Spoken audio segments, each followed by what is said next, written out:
ہم مسلمان ہو کر بھی اپنے رب اللہ جل جلالہ کے احکامات، ان کے نبی حضرت محمد صلی اللہ علیہ وسلم کی تعلیمات پر غور ہی نہیں کرتے۔ عمل کرنا تو دور کی بات، کبھی غور توجہ نہیں کرتے۔ قابل صد احترام والدین، السلام علیکم ورحمۃ اللہ وبرکاتہ۔ آپ علماء کرام بزرگان دین سے سنتے رہتے ہیں اللہ رسول کے احکامات کی کتنی خیر ہے، برکت ہے، رحمت ہے۔ اللہ نے ہمیں بھیجا بھی اپنے حکم پہ چلنا، اپنی پہچان کرانے، اپنے نبی کی تعلیم پر عمل کرنے کے لیے بھیجا، اور کوئی مقصد ہے۔ لیکن چونکہ ہم دنیا میں لت پت ہو کر اپنی موت، آخرت اور اللہ رسول کو بھول گئے، ہماری توجہ نہیں جاتی۔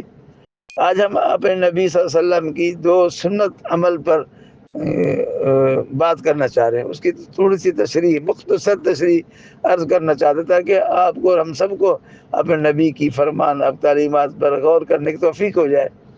ہمارے نبی حضرت محمد صلی اللہ علیہ وسلم نے فرمایا، جب چھینک آئے تو دوسرے لوگوں سے ہٹ کر منہ کر لو اور یا کپڑا رکھ لو۔ کیوں کہ دماغ کی بیماریاں منہ کے ذریعے اور ناک کے ذریعے نکلتی ہیں، کہیں ایسا نہ کسی اور کو لگ جائے۔ ایک تہذیب بھی ہے، انسان ایسے وقت میں الگ ہو جائے۔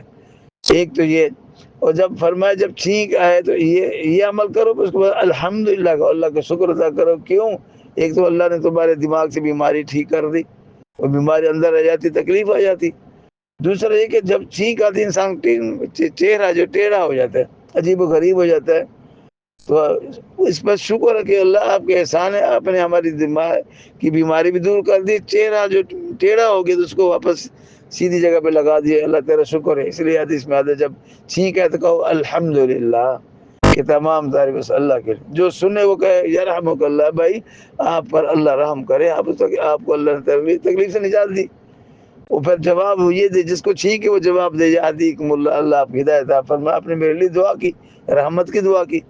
یہ اتنا ہی بڑی زبردست دعا ہے، ہماری توجہ نہیں جاتے، ہم چھینک کر کے چلے، کبھی کہاں کرتے کبھی کہاں کر دیتے ہیں، اور کوئی احساس نہیں کرتا۔ ہمارے نبی نے تہذیب سکھائی، اسلام کامل مکمل کائنات کے افضل ترین تہذیب ہے، تو ہمارے نبی نے اس عمل کے لیے اتنی زبردست تعلیم دی اور تہذیب سکھائی۔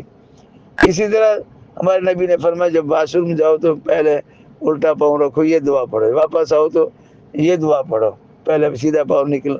وہ دعا کیا ہے؟ اس کے معنی بھی یہی ہے، وہ شکرانہ ہے کہ تمام تعریف اس اللہ کے لیے جس نے میرے جسم سے غلاظت کو دور کر کے مجھے عافیت سے واپس لائے۔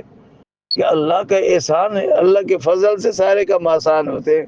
انسان یہ اللہ کا شکر ادا کر، ہمارے نبی نے تعلیم دی۔ دیکھو اس لیے اگر تمہارے پیشاب پخانہ رک جاتا تمہارا کیا برا حال ہوتا۔ کتنے لوگ ایسے ہیں جن کے پیشاب پخانہ رک گئے، تڑپ تڑپ کر مر گئے۔ ہمارے نبی نے ہمیں تعلیم دی، اللہ سے عافیت مانگو، پہلے دعا پڑھ کے جاؤ، پناہ مانگ کے۔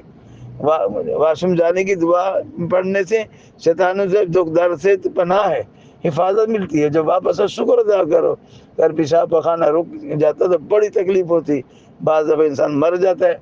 اور ہمارے نبی نے تعلیم دی، اس رب کو ہر وقت ہر آن یاد کیا کرو۔ آج ہم نے اس لیے یہ دو چیزوں کو ذکر کیا ہے کہ ہم جب بھی جائیں کم سے کم اس چیز کو غور کریں، شکر ادا کریں، دعائیں پڑھیں، دعائیں سیکھیں۔ ہمارے نبی صلی اللہ علیہ وسلم ہر فرمان میں خیر برکت ہے۔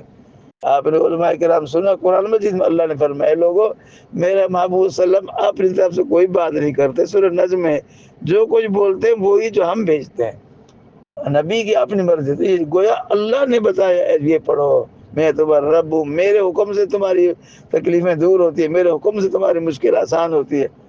ابھی کل پرسوں سے 2 دن سے ایک بزرگ بڑی عمر کے دنیا دار آدمی تھے، ہمیں بلا رہے تھے کہ آؤ مجھ سے ملو، ایک معاملہ تھا، وہ معاملہ بھی کرو۔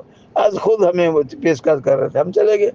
انہوں نے فرمایا کہ دیکھو مجھے ایک ہفتے سے 10-12 دن سب چیز کھا رہا ہوں لیکن پیشاب پخانا نہیں آ رہا، پیشاب پخانا نہیں آ رہا۔ بس میں ابھی جانے والا ہوں، میں اس لیے بلا رہا تھا کہ اب آ جائے، ملاقات کر لیتے۔ دیکھیے نا، ایک پخانا رک گیا 1 ہفتہ۔ ہم نے تو ان کو بتایا کہ آپ مایوس نہ ہو، اللہ خالق مالک ہے، انشاءاللہ اللہ آپ کو شفا دے گا۔ آپ تو بہت زیادہ مایوس ہو گئے، اللہ کی رحمت سے مایوس نہیں ہونا چاہیے۔ تمام والدین سے درخواست ہے آپ لوگ اللہ کے نبی کی دعائیں سیکھیں۔ آپ کو نہیں آتی بچوں سے پوچھیں، بچوں کو ہم نے ان کو پڑھنے کا حکم دیں۔ آج ہم اور آپ بچوں کو بولیں گے، بڑے ہو گئے یہ بچے نیک بنیں گے، بزرگ بنیں گے، ان کی عادت بن جائے گی۔ دعا ہے اللہ تعالی ہم سب کو عمل کی توفیق عطا فرمائے۔